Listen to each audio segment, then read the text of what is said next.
Daalụnụ ụmụnne m, abịara m ka m gosi unu ka m si wee si ọmarịcha ofe nsala atọgburu onwe ya na-edozisi ime ahụ. Ofe ya bụ irichaa ike abịa, ị ga-eji nri onunu ọbụla masịrị gị wee rie ofe a.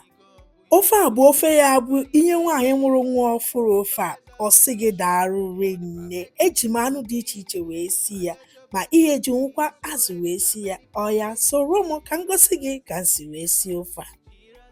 Anyị ga-eburu ụzọ sachasịa anụ niile anyị ji esi ofe. I nee anya, asachasịala m ihe niile. Nke a bụ ọkụkọ ka m were n'ime ite.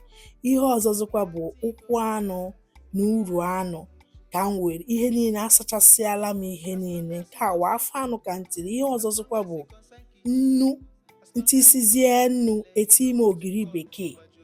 Imechazie ya, ịkpagha ya akpagha, ikpuchi ite ka mmiri anụ wee gbapụta ọfụma.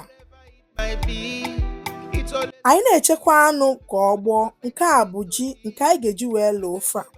Ihe m mere bụ ebu m ụzọ sachasịa ya, fichaa ya. Kịta m bechazie ya, abachasịa m ya, mmesịa ya, etim ya na mmiri ka ọ ghara ịgbaji, ma desi ya ofu akụkụ. Ịsa azụ ji gị abụọkwa n'iwu, mana igote ya fụ na o ruru unyi ọka nkụ, dịsi ike gbaa mbọ saa ya ma wee bewe, ọ dị oke mkpa.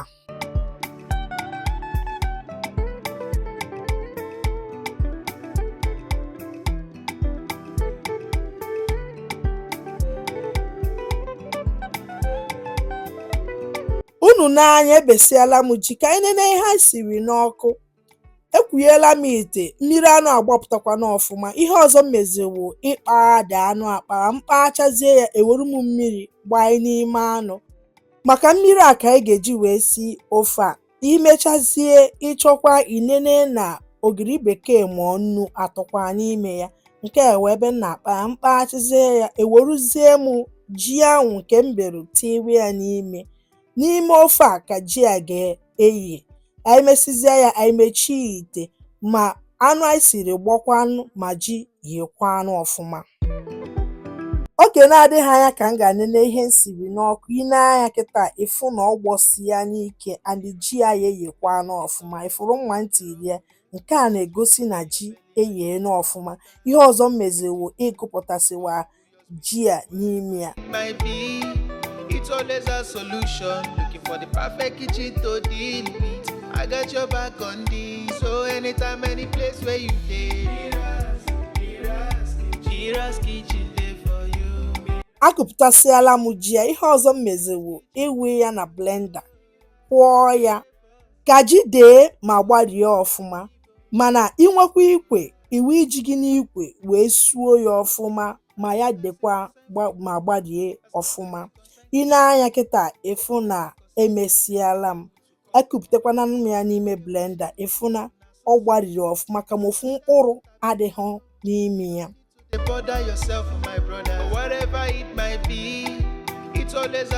I nee anya, ịfụ na m emesigo wit ji a. Otu m si emetụ ya aka dị ka ọ siri ibe ya eribe ozugbo. Ochi m. Ihe ọzọ meziwo inene anụ esiri n'ọkụ. I nee anya, ịfụ na anụ adịgo awụ ịma ụzụza pawuda. Ihe ọzọzikwa m were bụ crayfish. Iwu ka o si wee masị gị, wii ogiri bekee. Ịchọkwanụ iti ụda akwọrọ akwọ, eti ihom, so awụkwanụ m ose ndụ, wikwanụ ogiri. Ihe ọzọzikwa bụ ịkpị ji anyị n'ofe.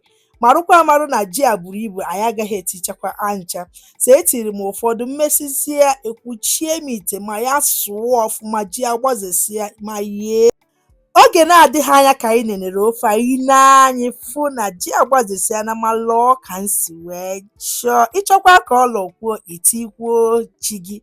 Ihe ọzọza wee ma azụ ọkpọọ na azụ amịrị amị, wikwuo crayfish n'enu ya, ma kpaa ya akpa. Akwụkwọ nri nke m eji wee sie ofe a, eyuzu m akwụkwọ ụzụza one ya ka m na-efe. Inwekwanụ nke ndụ ya, iti mmesizie ya, akpagha m ya akpagha. Mkpachazie, emechie m ite, gbọkọọ ka ihe niile wee gakọọ ọfụma.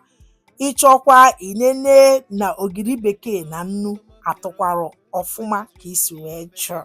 You can't withstand, you know fit your spirit, but nwantịntị oge ka m ga-ane n'ofe a, ị na-anya ifu na ọ na-agbọ pụtụpụtụ, ihe ọzọ ị ga-eme gbanyụọ ọkụ gị na-eyi akpa asịsị anya ofe eyekwalanụ. Ofe a ị ga-eji nri onunu ọbụla masịrị gị wee nye, ọ bụ nwaanyị mụrụ nwa ọfụrụ ị ga-enyekwa ya ọkwa ofe eji ele ọmụgwọ. Ofe a tọrọ ezigbo ụtọ ma nwata ma okenye dị n'ime ya ga-erinwe ofe a. Ọ bụrụ na taa bụ izizi gị nnọọ rinne, biko echefukwana imetụrụ anyị aka na mgbịrịgba ahụ nke sịrị sọskraịb ma tụsara anyị ozi a ka ndị nke na-anụbeghị sorokwanụ wee nụrụ. Ndewo na ụmụnne m, ka ọ dịkwanụ. my brother, whatever it might be, it's always a